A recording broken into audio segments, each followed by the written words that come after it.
Hello everyone, my name is DS sir. You are watching my YouTube channel. Today I am going to tell you about 10 important rules in English grammar. Please look at the whiteboard. Please don't waste your time. Pay attention to me. पहला rule है जो है rule number first, ये हमको बताता है सबसे पहले सब्जेक्ट होना चाहिए, फिर बी वाली फॉर्म। बी में हमारा जो भी आता है, बी में आता है इज, एम, आर, वाज, वर। इसमें से कोई एक चीज हो, ये दोनों पास्ट टेंस शो करेंगे और ये तीनों जो है प्रेजेंट टेंस शो करेंगे।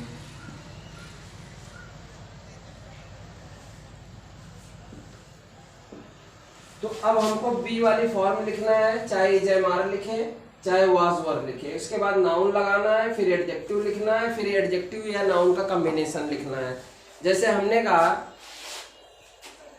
मैं एक अध्यापक हूं, आई एम अ टीचर। अब इसी तरीके से आप बोल सकते हैं नाउन लगा के चाहे जितने वाक्य। You are a farmer, they are farmers, we are students, Radha is poor, Radha is rich, Mohan is a good boy. इस तरह से आप नाउन का या फिर एडजेक्टिव का या फिर नाउन एडजेक्टिव का कॉम्बिनेशन करके इस वाक्य को बना सकते हैं। जैसे राम वाज पुअर, राम गरीब था, ये पास्ट टेंस हो गया। दे वर पुअर, वे गरीब थे। अगर कभी भी इस तरीके से आप बोल रहे हैं तो आप जल्दी जल्दी बोल सकते हैं। इसके बाद दूसरा रूल क्या बताता है?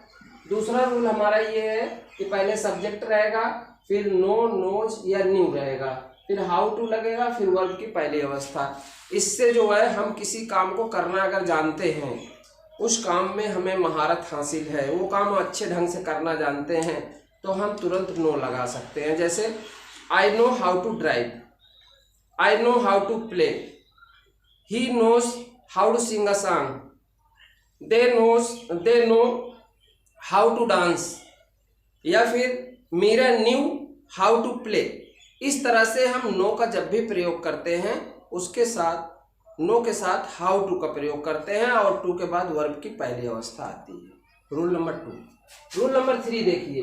रूल नंबर 3 हमको ये बताता है कि सब्जेक्ट है हेट हो या लव हो या प्रीफर हो या स्टार्ट हो या लाइक हो या वांट हो, इसके साथ हम फ्री हैं।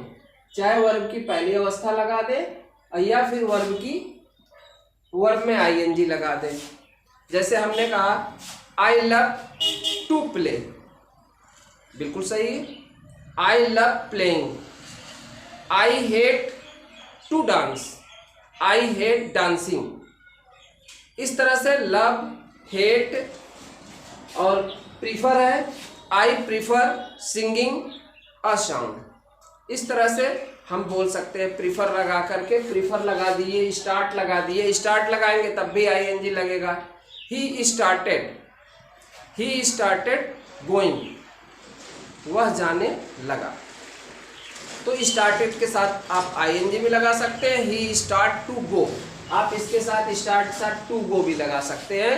तो यानी वर्ब की पहली अवस्था का भी आप इस्तेमाल कर सकते हैं और आईएनजी का भी इस्तेमाल कर सकते हैं। रूल नंबर 4, प्रीपोजिशन कोई भी हो, अगर उसके बाद वर्ब लगाना है तो आपको आईएनजी लगाना पड़ेगा, सिर्फ टू प्रीपोजिशन को छोड़ के। जैसे I am fond of playing, I am fond of dancing, I am fond of reading, I am fond of jumping. तो फॉन्ड के बाद ऑफ लगा, ऑफ एक प्रीपोजिशन है, उसके बाद आईएनजी लग गया। कोई भी प्रीपोजिशन आप ले लेंगे तो उसके बाद हमेशा आप आईएनजी लगाएंगे। जैसे I am in the habit of drinking, I am in the habit of speaking English. तो इस तरह से आप ऑफ लगा के प्रीपोजिशन कोई भी लगाते हैं तो आपको उसके बाद क्या लगाना है? आईएनजी लगाना है। Rule number 5। रूल नंबर 5 हमको ये बताता है स्टॉप, इंजॉय और फिनिश, डिसलाइक, माइंड और कीप। इसके साथ आपको हमेशा आईएनजी लगाना है। जैसे हमने कहा stop talking, stop dancing, stop running, stop quarrelling. इस तरह से स्टॉप लगा रहे हैं तो आईएनजी लगा दिया। स्टॉप के बाद जैसे हमने इंजॉय लिया, enjoy reading, enjoy eating, enjoy running, enjoy swimming, इनके साथ हमेशा आईएनजी लगेगा। जैसे हमने कहा माइंड या कीप ऑन लगा के बोल रहे हैं, keep on reading, keep on dancing या कीप डांसिंग, कीप रनिंग, इस तरह से हम बोलते हैं। तो कीप के बाद भी आईएनजी का प्रयोग हमेशा लगेगा। ठीक, इसके बाद रूल नंबर 6 है। रूल नंबर 6 हमको बताता है कोई भी मॉडल वर्ब हो उसके बाद हमेशा फर्स्ट फॉर्म लगेगी। जैसे मॉडल वर्ब आप जान रहे हैं, can, could, may, might, shall, should, must, need, dare, use to, ought to, ये सब मॉडल वर्ब है। इनके बाद हमेशा वर्ब की पहली अवस्था लगेगी। जैसे I can go, I could go, it may rain. तो इस तरह से शुड लिया, I should play football, I should jump into the river, I should go to school, I should play with you. इस तरह से शुड लगा दिया, मस्ट लगा दिया, तब आपको हमेशा वर्ब की फर्स्ट फॉर्म लगाना है, क्योंकि मॉडल वर्ब हमेशा जो है वर्ब की फर्स्ट फॉर्म लेती है। इसके बाद रूल नंबर 7 है। रूल नंबर 7 हमको बताता है डू, डज, डिड अगर हेल्पिंग वर्ब के रूप में है तो हमेशा वर्ब की फर्स्ट फॉर्म लगाना है। जैसे डू डज कभी भी मिल गया तो आपको डू डज हेल्पिंग वर्ब है और मेन वर्ब उसके साथ है, तो आपको वर्ब की फर्स्ट फॉर्म लगाना है। जैसे I do not ring the bell, I do not play the piano, I do not go to village, I do not sing a song, he does not ring the bell, he does not play football. इस तरह से does हो गया did का, he did not catch me या he didn't catch me, he didn't ring the bell, he didn't play football. इस तरह से डिडंट के साथ यानी do, does, did, don't, doesn't और डिड के साथ हमेशा वर्ब की फर्स्ट फॉर्म लगेगी। Rule number 8। रूल नंबर 8 बताता है हैज, हैव, हैड अगर कभी भी वर्ब उसके साथ आ रही है तो थर्ड फॉर्म लगेगी। जैसे I have gone to village, he had played football, they have sung a song. इस तरह से जो हैज, हैव, हैड है अगर उसके बाद वर्ब है तो थर्ड फॉर्म लगेगी।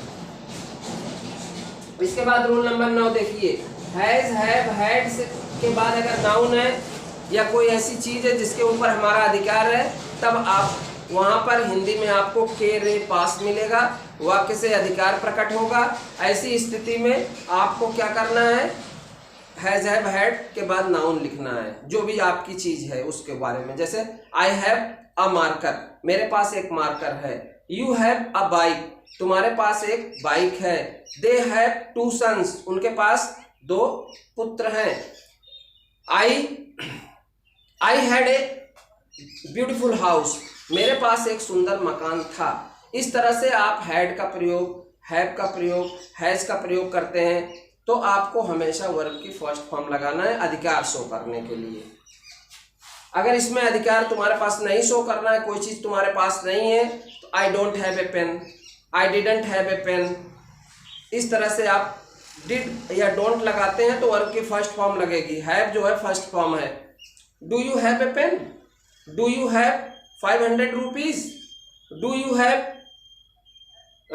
Have a book. इस तरह से आप हैज, हैव, हैड का प्रयोग कर सकते हैं अधिकार प्रकट करने के लिए। इसके बाद 10वां नंबर रूल है, कभी भी एडजेक्टिव है अगर उसके पहले दी का प्रयोग हो जाए तो होल क्लास का बोध हो जाता है। जैसे हमने कहा द रिच आर प्राउड, अमीर लोग घमंडी होते हैं।